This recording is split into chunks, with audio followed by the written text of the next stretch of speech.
ধর্মকে পুঁজি করে বাংলাদেশে সবচেয়ে বড় ব্যবসা চলে আমি মনে করি। অন্যান্য দেশে কি হয় আমি জানি না, কিন্তু এই বাংলাদেশে ধর্মকে নিয়ে বেশি ব্যবসা চলে।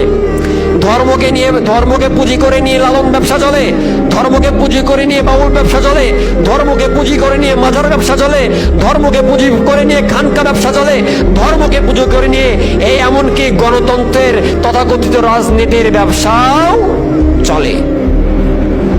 তথাকথিত রাজনীতি বলবো না আমি, এটাকে বলে গণতন্ত্রের ব্যবসা। কিভাবে চলে আমি আপনাকে বলি। যারা আউল বাউল ভান্ডারি তাদের বিষয় কান্ডারি, তারা এক জিনিস। কিন্তু যারা ধর্মকে নিয়ে, মানুষের ইমোশন নিয়ে, গণতন্ত্র নিয়ে খেলা করে, তারা কখনো মানুষ হতে পারে না, তারা মানুষরূপী শয়তান। আপনি দেখবেন কিভাবে আমি আপনাকে বলি, ধর্মকে পুঁজি করে নিয়ে মানুষের ইমোশন নিয়ে ব্যবসা করছে।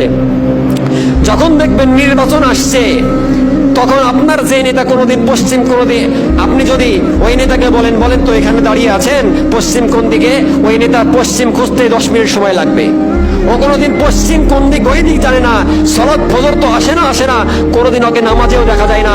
অথচ নির্বাচনের সময় আসরের নামাজ 3 বার পড়ে। নির্বাচন আসলেই আসরের সলাৎ 3 বার পড়ে। গণতন্ত্র নিয়ে ব্যবসা, ইসলাম নিয়ে, ইসলামকে পুঁজি করে নিয়ে গণতন্ত্রের ব্যবসা চলছে। আবার আরেক দল বলছে যদি তোমরা আমাকে ভোট দাও তাহলে আল্লাহ রাসূল সাল্লাল্লাহু আলাইহি সাল্লামকে ভোট দেওয়া হলো। নাউজুবিল্লাহ পড়বেন না? আবার আরেক দল বলছে কেউ যদি আমাকে ভোট দাও তাহলে আমরা এই বাংলাদেশে ইসলাম কায়েম করব। বাংলাদেশে কি করব? ইসলাম কায়েম করব। কিভাবে আপনি ইসলাম কায়েম করবেন? কিভাবে? এই গণতন্ত্রের উপর ভর করে ইসলাম কায়েম করবেন?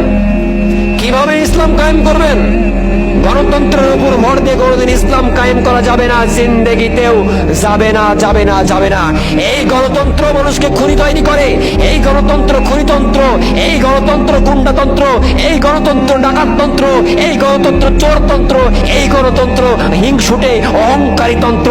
এই গণতন্ত্রের উপর চাপ দিয়ে, ভার দিয়ে কখনো ইসলাম কায়েম করা যাবে না, কোশ্চিন কালেও যাবে না। ধর্ম এত পাগল হয়ে গেছে? ধর্ম এত পাগল নয়। সম্মানিত প্রিয় উপস্থিতি, আবার কোন দল বলছে আমাকে ভোট দাও হাত পাখার বাতাসে আর উড়ন্ত বাতাসে জান্নাতে চলে যাবা। এগুলো থেকে বেঁচে থাকতে হবে। ধর্ম নিয়ে ব্যবসা করে মানুষের ইমোশনকে নিয়ে আমরা খেলা করছি। এ ধর্মের ব্যবসা এমন একটি ব্যবসা যেখানে কোনো পুঁজি লাগে না। আপনি যদি গরু ছাগলের ব্যবসা করেন, পুঁজির প্রয়োজন আছে না নাই? আছে না? আপনি যদি এক্সপোর্ট ইম্পোর্টের ব্যবসা করেন, পুঁজির প্রয়োজন আছে না নাই? আছে। কিন্তু ধর্মের এমন একটি ব্যবসা, এই ব্যবসাতে কোনো পুঁজি লাগে না।